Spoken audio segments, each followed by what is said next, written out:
আমার মেয়ে আমার হাতের তড়কা খেয়ে খুবই খুশি। ওকে আমি পরোটা দিয়ে দিয়েছিলাম। আমার মুখের এক্সপ্রেশনটা দেখে বুঝতেই পারছেন।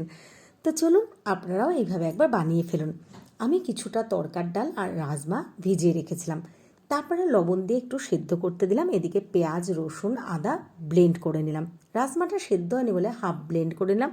কড়াইয়ের মধ্যে সাদা তেল, একটা তেজপাতা, পেঁয়াজ বাটা, আদা রসুন বাটা, সাদা জিরে আর অল্প একটু ধনে, হলুদ, লবণ, শেষে কাশ্মীরি লঙ্কার গুঁড়ো, একটা টমেটো সব দিয়ে ভালো করে স্প্যাচুলাটা দিয়ে মাখিয়ে নিলাম। দেখতেই পাচ্ছেন ভাজা ভাজা হয়ে গেছে মশলাটা। তারপরে তরকার ডালটা দিয়ে দিলাম, রাজমা যে ব্লেন্ড করে রেখেছিলাম সেটা দিয়ে দিলাম, অল্প একটু জল দিয়ে ভালো করে মাখিয়ে নিলাম। আর একটা ফ্রাইং প্যানে লবণ দিয়ে বেশ কয়েকটা ডিম ঝুরো ঝুরো করে ভেজে নিলাম।